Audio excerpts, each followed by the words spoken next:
दिल्ली स्थित भाजपा मुख्यालय में पार्टी की केंद्रीय चुनाव समिति की बैठक। प्रधानमंत्री नरेंद्र मोदी भी बैठक में शामिल। छत्तीसगढ़ और राजस्थान विधानसभा चुनाव पर चर्चा। किसानों के हित में बड़ा फैसला, राष्ट्रीय हल्दी बोर्ड का गठन जल्द। तेलंगाना के मुलुगु में खुलेगा केंद्रीय जनजातीय विश्वविद्यालय, प्रधानमंत्री की घोषणा। तेलंगाना के लिए 13,000 करोड़ रुपए से ज्यादा की परियोजनाओं का शुभारंभ। हैदराबाद विशाखापट्टनम गलियारा सड़क का लोकार्पण। प्रधानमंत्री ने की हसन चरलापल्ली गैस पाइपलाइन राष्ट्र को समर्पित। तेलंगाना की केसीआर सरकार पर बरसे प्रधानमंत्री, कहा कमीशन करप्शन से तेलंगाना है परेशान। महबूबनगर की रैली में बोले, बदलाव के लिए राज्य की जनता ने किया है पक्का इरादा। स्वच्छ भारत के लिए विशेष श्रमदान अभियान। सोशल मीडिया इन्फ्लुएंसर अंकित बयानपुरिया के साथ प्रधानमंत्री ने लगाई झाड़ू। स्वच्छता के साथ दिया स्वस्थ रहने का संदेश। एशियाई खेल में पहली बार पुरुष स्टीपलेज में भारत को मिला स्वर्ण। अविनाश साबले ने रचा इतिहास। पदक तालिका में भारत को अब तक कुल 13 स्वर्ण, कुल पदकों की संख्या 50 पार।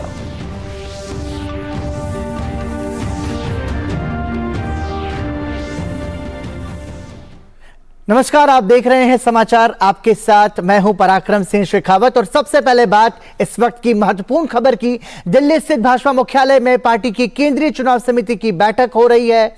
बैठक में प्रधानमंत्री नरेंद्र मोदी भी मौजूद हैं।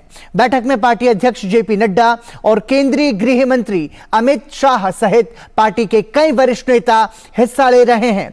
माना जा रहा है कि इस बैठक में छत्तीसगढ़ और राजस्थान विधानसभा चुनाव के लिए उम्मीदवारों के नामों पर विचार किया जा रहा है। बैठक में राजस्थान की पूर्व मुख्यमंत्री वसुंधरा राजे सिंधिया, छत्तीसगढ़ के पूर्व मुख्यमंत्री रमन सिंह और राजस्थान भाजपा के अध्यक्ष सीपी जोशी भी शामिल हैं। गौरतलब है कि इस बैठक से पहले भारतीय जनता पार्टी के राष्ट्रीय अध्यक्ष जेपी नड्डा के आवास पर दिन भर राजस्थान कोर ग्रुप की बैठकों का दौर चलता रहा। वहीं राजस्थान में विधानसभा चुनाव होने वाले हैं। राज्य में मुख्य रूप से भाजपा और कांग्रेस दो बड़ी पार्टियां हैं, जिसमें से कांग्रेस की अशोक गहलोत सरकार सत्ता में है। ऐसे में बड़ा सवाल यह है कि इन 5 सालों में विकास के पथ पर कितना आगे बढ़ा है राजस्थान, आम जन के जीवन स्तर में कितना सुधार हुआ है, राजस्थान की सियासत की जमीनी हकीकत क्या है। डीडी न्यूज की विशेष ग्राउंड रिपोर्ट के जरिए आपको बताएंगे राजस्थान का जमीनी सच।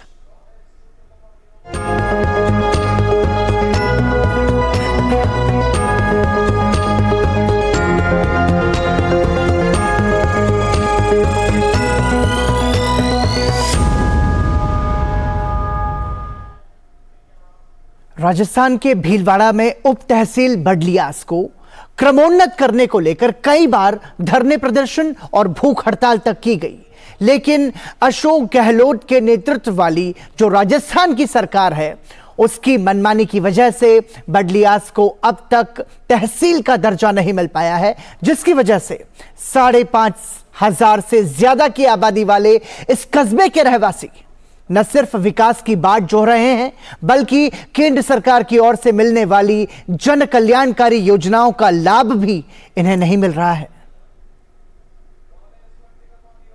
राजस्थान में सत्ता का रसूख किस हद तक हावी है, इसका अंदाजा आप ये खबर देखकर लगा सकते हैं। ये सभी राजस्थान के भीलवाड़ा के पास एक बड़े कस्बे बडलियास के रहवासी हैं। बडलियास अब तक कस्बे से महज उप तहसील ही बन पाया है।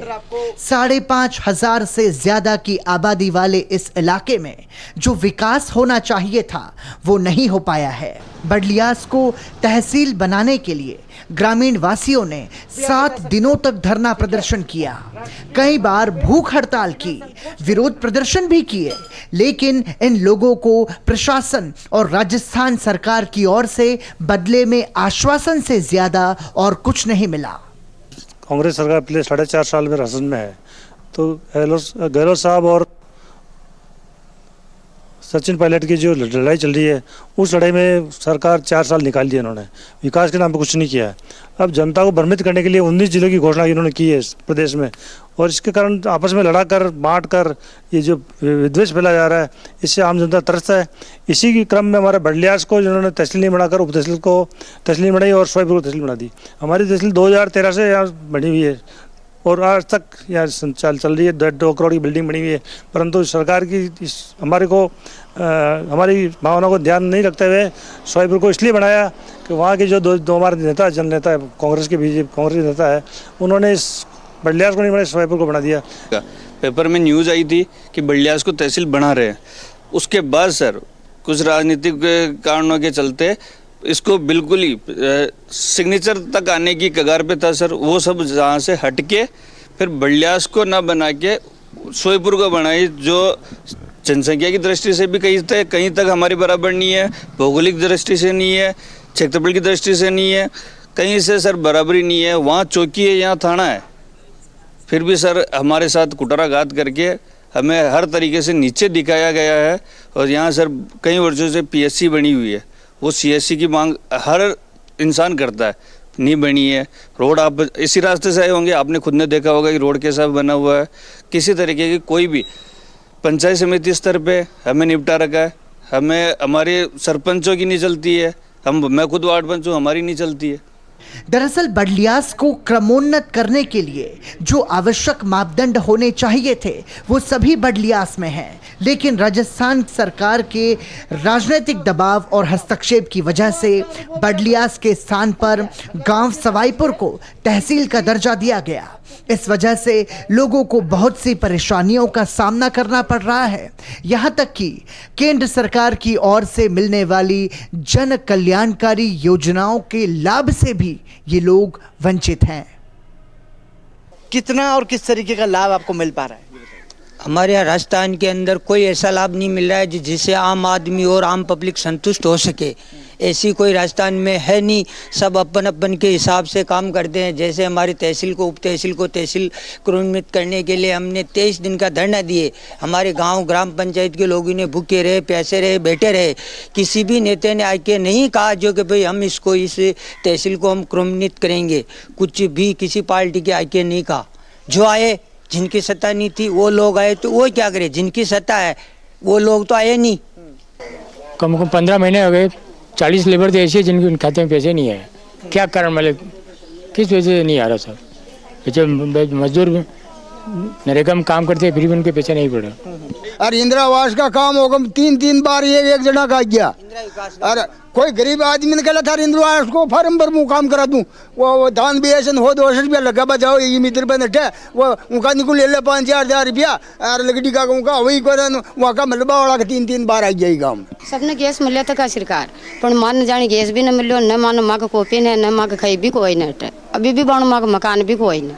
ठीक है, बाहर पाल तान रही माँ का नट जावा माना कोटड़ी जाया अपन माँ की होना ही नवेरी जाने नहीं है। बड़ा आरोप यहाँ की जनता ने जो लगाया है वो गहलोत सरकार पर लगाया है, भ्रष्टाचार का। जो तमाम सारी सुविधाएं योजनाएं केंद्र सरकार की तरफ से राज्यों को दी जाती है, धरातल पर उनका सही तरीके से क्रियान्वयन नहीं हो पा रहा है, जिसकी वजह से यहाँ विकास अवरुद्ध है। हम उम्मीद करते हैं कि इनकी मांगें सरकार तक पहुंचेंगी और विकास भी गांव तक पहुंचेगा। इस खास पेशकश में अभी के लिए इतना ही। देखते रहिए DD न्यूज़। नमस्कार। तो राजस्थान से ग्राउंड रिपोर्ट DD न्यूज़ ने कवर की थी, हम वहां पर पहुंचे थे। और अब चूंकि चुनावी माहौल है, ऐसे में अब देखना होगा कि आगे क्या समीकरण बनते हैं। बहरहाल प्रधानमंत्री 2 अक्टूबर को राजस्थान और मध्य प्रदेश के दौरे पर रहेंगे। प्रधानमंत्री मोदी राजस्थान के चित्तौड़गढ़ और मध्य प्रदेश के ग्वालियर जाएंगे। प्रधानमंत्री मोदी चित्तौड़गढ़ में लगभग 7,000 करोड़ रुपयों की विभिन्न विकास परियोजनाएं राष्ट्र को समर्पित करेंगे और आधारशिला रखेंगे। प्रधानमंत्री वहां मेहसाणा, भटिंडा, गुरदासपुर गैस पाइपलाइन राष्ट्र को समर्पित करेंगे।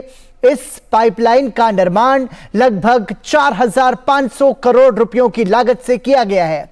प्रधानमंत्री आबू रोड में HPCL के LPG प्लांट का भी लोकार्पण करेंगे। प्रधानमंत्री नरेंद्र मोदी सड़क, रेलवे और अन्य सुविधाओं से जुड़ी कई विकास परियोजनाओं की भी सौगात देंगे।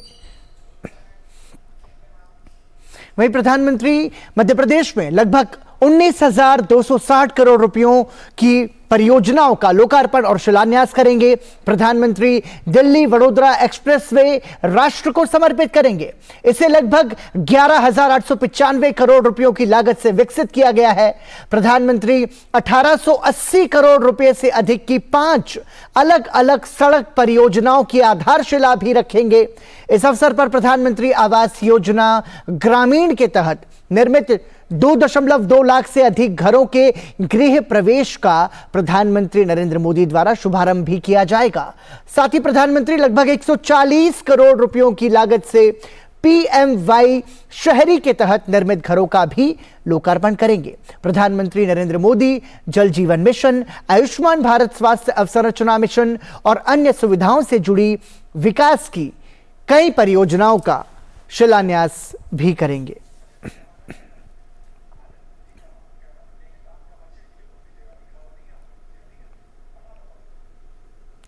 और इसी के साथ अब फिलहाल रुक रहे हैं एक छोटे से ब्रेक के लिए। बने रहिए डीडी न्यूज के साथ।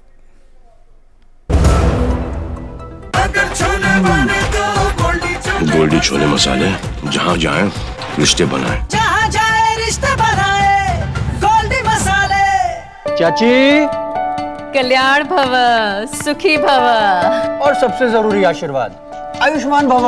वो तो मोदी सरकार सबको दे रही है। देश के धनी आदमी जिस प्रकार से आरोग्य की सेवा प्राप्त कर सकते हैं, अब मेरे देश के गरीब को भी वही सेवाएं उपलब्ध होनी चाहिए। शुरू हो रहा है आयुष्मान भव अभियान 17 सितंबर से। आयुष्मान आपके द्वार का तीसरा चरण। मोबाइल से ही बन जाएगा आयुष्मान कार्ड।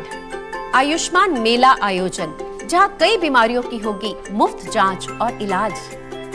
अंगदान शपथ पंजीकरण, जिससे हमारे बाद भी किसी और को मिले जीवन।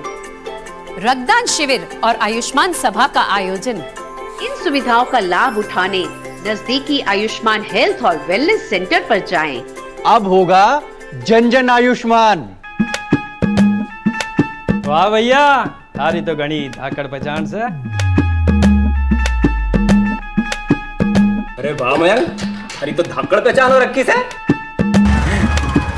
आजकल तो बड़े धाकड़ों से घनी पहचान हो रही हमारे मोहल्ले वालों की। सही कहे। हमारी भी लग जाती सरकारी नौकरी अगर लोगों की तरह किसी धाकड़ आदमी से हमारी जान पहचान होती। हाँ भाई, धाकड़ से पहचान है भाई। कौन है यो धाकड़, ताऊ या मामा? अरे न ताऊ न मामा, धाकड़ है मोदी जी और मनोहर लाल जी। उन्होंने बिना खर्ची पर्ची के मेरिट पर भर्ती कराई। तेरी और तेरे दोनों साथियों की भी लग सकती है अगर मेरिट हो। अब हरियाणा में खर्ची और पर्ची का झंझट हुआ खत्म। सरकारी नौकरी में भर्ती की प्रक्रिया को आसान बनाया। हरियाणा में अब मेरिट पर मिलती है हर नौकरी। मेरिट पर 1,10,000 भर्तियां हुई और 60,000 नौकरियों में भर्ती का काम है जारी। धाकड़ हरियाणा, जो ठाना वो कर दिखाया। एक बार फिर आपका स्वागत। आप देख रहे हैं समाचार। और प्रधानमंत्री नरेंद्र मोदी आज तेलंगाना के दौरे पर थे। महबूबनगर में प्रधानमंत्री मोदी ने 13,000 करोड़ रुपयों से अधिक की विकास परियोजनाओं का लोकार्पण और उद्घाटन किया। प्रधानमंत्री नरेंद्र मोदी ने लंबे समय से प्रतीक्षित राष्ट्रीय हल्दी बोर्ड की भी घोषणा की। साथ ही प्रधानमंत्री ने सेंट्रल ट्राइबल यूनिवर्सिटी का भी ऐलान किया।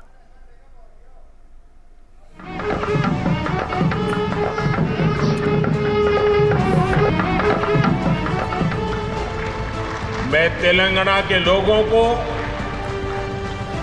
13,500 करोड़ रुपए की 13,500 करोड़ रुपए की योजनाएं, अलग अलग परियोजनाएं, इसके लिए मैं आप सबको बहुत बहुत बधाई देता हूं। मुझे खुशी है कि आज मैंने कई ऐसे रोड कनेक्टिविटी प्रोजेक्ट का शिलान्यास और लोकार्पण किया है जिससे यहाँ के लोगों के जीवन में बहुत बड़े बदलाव आएंगे।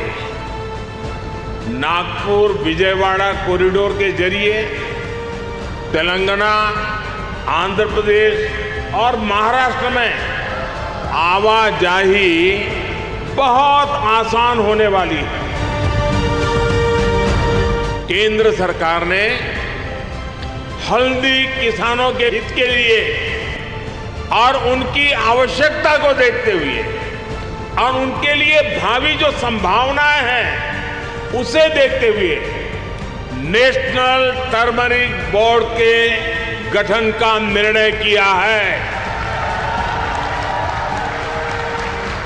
National turmeric board supply chain में वैल्यू एडिशन से लेकर इंफ्रास्ट्रक्चर के कार्यों तक किसानों की मदद करेगा। भारत सरकार मुलुगु जिले में एक सेंट्रल ट्राइबल यूनिवर्सिटी की स्थापना करने जा रहा है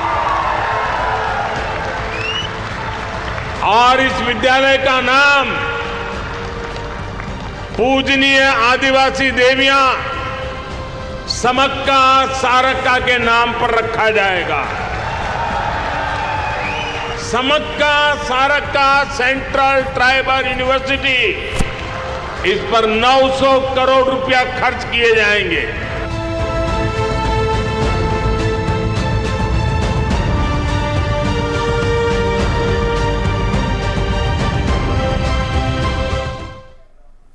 प्रधानमंत्री ने वीडियो कॉन्फ्रेंसिंग के माध्यम से कृष्णा स्टेशन से हैदराबाद काचीगुड़ा, रायचूर हैदराबाद काचीगुड़ा पहली ट्रेन सेवा को भी हरी झंडी दिखाकर रवाना किया।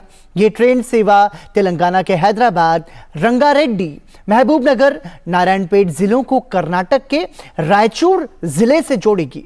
ये सेवा महबूबनगर और नारायणपेट के पिछड़े जिलों के कई नए क्षेत्रों में पहली बार रेल कनेक्टिविटी प्रदान करेगी, जिससे क्षेत्र में छात्रों, दैनिक यात्रियों, मजदूरों और स्थानीय हथकरघा उद्योगों को लाभ होगा।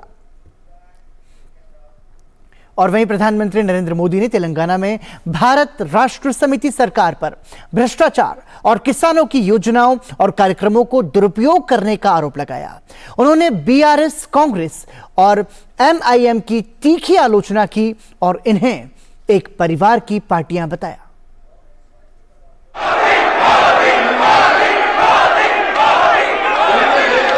आपके प्यार के लिए मैं आपका बहुत आभारी हूं। इतना प्यार, इतना उत्साह, ये अद्भुत है।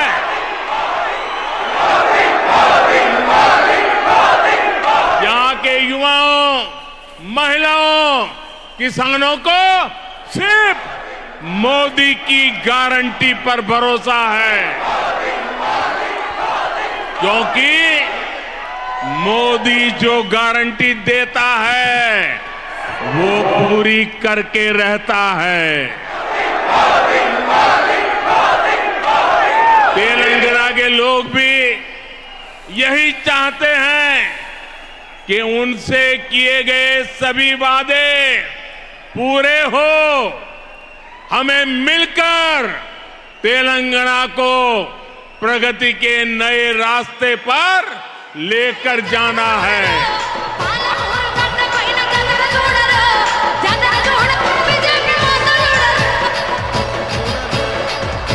तेलंगाना के महबूब नगर में पीएम के आगमन पर लोगों का उत्साह देखते ही बना।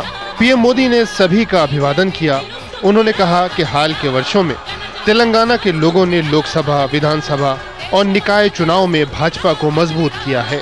उन्होंने जनसैलाब को देखकर कहा कि राज्य के लोगों ने बदलाव का इरादा पक्का कर लिया है। उन्होंने अपने चिर परिचित अंदाज में परिवार द्वारा संचालित सरकार पर निशाना साधा। तेलंगाना की प्रगति को दो फैमिली रन पार्टीज ने रोक के रखा है। ये एक पॉलिटिकल पार्टी को प्राइवेट लिमिटेड कंपनी बनाकर चलाते हैं। इस प्राइवेट लिमिटेड कंपनी में प्रेसिडेंट भी परिवार का, सीईओ भी परिवार का, डायरेक्टर भी परिवार का, ट्रेजरर भी परिवार का, जनरल मैनेजर भी परिवार का, चीफ मैनेजर भी परिवार का, मैनेजर भी परिवार का होता है। हाँ, सपोर्ट स्टाफ के लिए कुछ बाहरी लोगों को दिखावे के लिए जरूर रख लिया जाता है। प्रधानमंत्री नरेंद्र मोदी ने तेलंगाना सरकार पर किसान योजनाओं से काली कमाई करने का आरोप भी लगाया। उन्होंने कहा कि सिंचाई परियोजनाओं के नाम पर राज्य में सिर्फ भ्रष्टाचार हुआ है कि सरकार ने किसान योजनाओं को अपनी काली कमाई का जरिया बना लिया है। तेलंगाना में सिंचाई परियोजनाओं के नाम पर सिर्फ और सिर्फ भ्रष्टाचार हुआ है। आपने कहीं भी सुना है कि किसी सिंचाई परियोजना का उद्घाटन हो गया लेकिन उसमें किसानों के लिए पानी नहीं मिल रहा? ऐसा तेलंगाना में हो रहा है। तेलंगाना के किसान ये रोज देख रहे हैं। पीएम मोदी ने अपनी सभा में पिछले महीने लॉन्च की गई पीएम विश्वकर्मा योजना का भी जिक्र किया। उन्होंने कहा कि इससे दशकों से उपेक्षित कारीगरों, जिसमें एससी, एसटी और ओबीसी वर्ग के लोग हैं, उन्हें फायदा होगा। पीएम मोदी ने कहा कि इससे उन कारीगरों को बाजार भी मिलेगा। महबूब नगर से ब्यूरो इनपुट के साथ उर्मिलेश की रिपोर्ट, डीडी न्यूज। के साथ ही फिलहाल रुक रहे हैं एक और छोटे से ब्रेक के लिए। देखते रहिए DD news.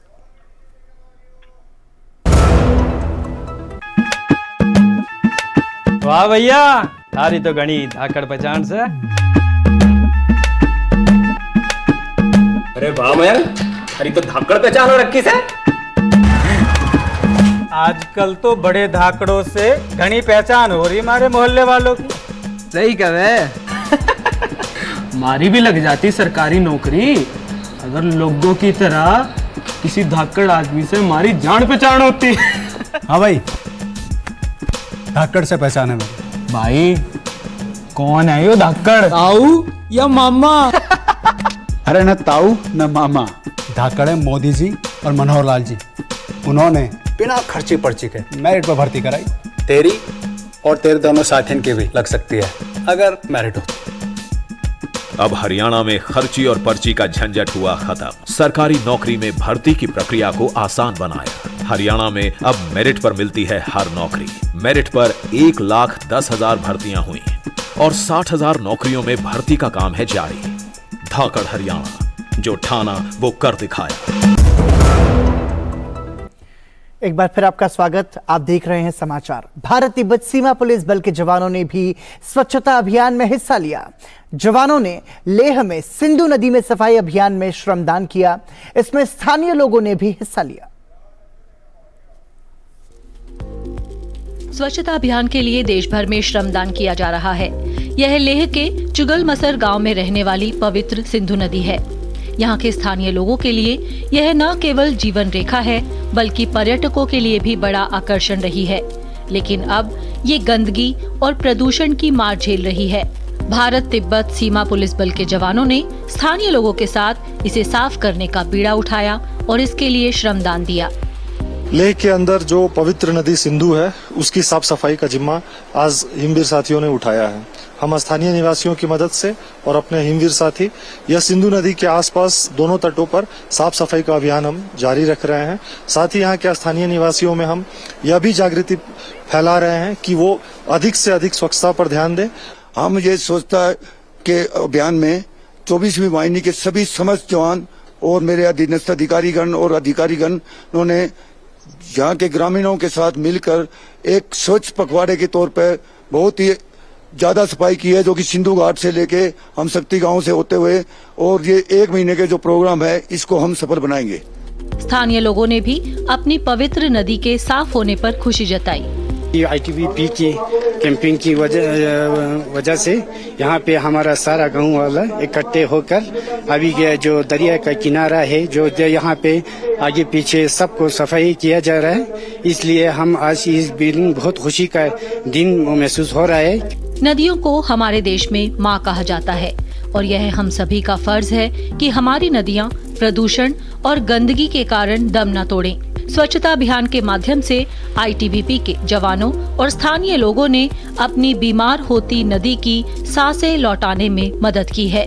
Cameraman Sumit Dhiman और सुनील राणा के साथ लेह से DD न्यूज के लिए रजनी सेन की रिपोर्ट। स्वच्छता ही सेवा अभियान की गूंज देश के बाहर भी सुनी गई। सऊदी अरब की राजधानी रियाद में स्थित भारतीय दूतावास में स्वच्छता की शपथ ली गई। दूतावास के कर्मचारियों ने स्वच्छता मुहिम में हिस्सा लिया।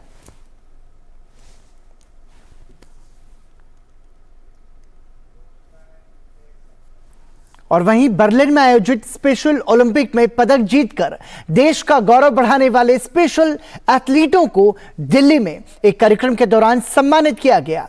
स्पेशल ओलंपिक भारत के दिल्ली चैप्टर द्वारा आयोजित इस सम्मान समारोह में स्पेशल ओलंपिक भारत की अध्यक्ष डॉक्टर मल्लिका नड्डा ने स्मृति चिन्ह देकर सम्मानित किया। गौरतलब है कि इसी साल जून में बर्लिन में आयोजित स्पेशल ओलंपिक में दिल्ली से कुल 23 खिलाड़ियों ने हिस्सा लिया था, जिन्होंने शानदार प्रदर्शन करते हुए 24 पदक जीते थे। स्पेशल ओलंपिक्स भारत आगे विंटर गेम्स की तैयारियों में अभी हम जुट गए हैं और इटली में 2025 में वर्ल्ड विंटर गेम्स होने जा रहा है। भारत से लगभग 70 प्रतिभागी इस कार्यक्रम में वर्ल्ड विंटर गेम्स में भाग लेंगे। इसके अलावा पूरे भारतवर्ष में 750 स्पोर्ट्स ट्रेनिंग सेंटर हम अपने स्पेशल एथलीट्स के लिए बना सके, इसका हमारा प्रयास रहेगा।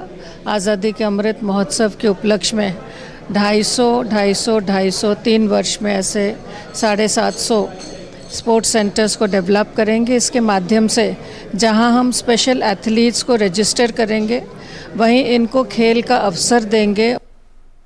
और स्पेशल ओलंपिक दिल्ली चैप्टर द्वारा आयोजित इस कार्यक्रम में शामिल पहलवान योगेश्वर दत्त ने स्पेशल ओलंपिक भारत द्वारा किए जा रहे कार्यों की सराहना की, तो वहीं स्पेशल ओलंपिक दिल्ली चैप्टर की अध्यक्ष डॉक्टर उपासना अरोड़ा ने कहा कि स्पेशल ओलंपिक के प्रयासों ने बौद्धिक रूप से सक्षम खिलाड़ियों को पहचान दिलाई है।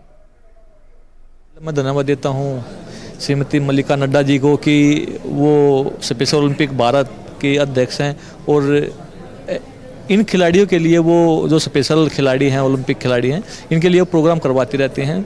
इनको आगे बढ़ाने में बड़ा दिल से काम करती हैं। धीरे धीरे चीज़ें अच्छी होती हो रही हैं। अभी स्पेशल ओलंपिक पिछले साल खिलाड़ी गए थे, तो मेरा मानना है कि आने वाला टाइम इनको भी बराबर का दर्जा मिलेगा। बेसिकली ये है तो वर्ल्ड वाइड, लेकिन इंडिया में इसके बारे में बहुत कम लोगों को पता था। तो हम लोगों ने अब इन बच्चों को ज़्यादा से ज़्यादा लोगों तक ये बात पहुँचे, इसीलिए आपका दूरदर्शन के माध्यम से, अखबार पत्रों के माध्यम से और सोशल मीडिया के माध्यम से हम लोग कोशिश कर रहे हैं। बहुत से माँ बाप जो अपने बच्चों को ऐसा मानते हैं कि ये बेचारे ज़िंदगी में कुछ नहीं कर सकते, आपके सामने उदाहरण है कि हम लोग इन बच्चों को खेल के माध्यम से ट्रेंड करते हैं ताकि वो अपनी महत्व को समझें। साथ ही मेरी अपील है उन माँ बाप से भी कि जिनके बच्चे अगर किसी वजह से इंटेलेक्चुअली चैलेंज हैं, वो उनको स्पेशल ओलंपिक भारत से जोड़ें। इसी के साथ समाचार में अभी के लिए इतना ही, और इसके ठीक बाद मेरे साथ जरूर देखिए एक्सप्रेस 100 खबरें फटाफट अंदाज में।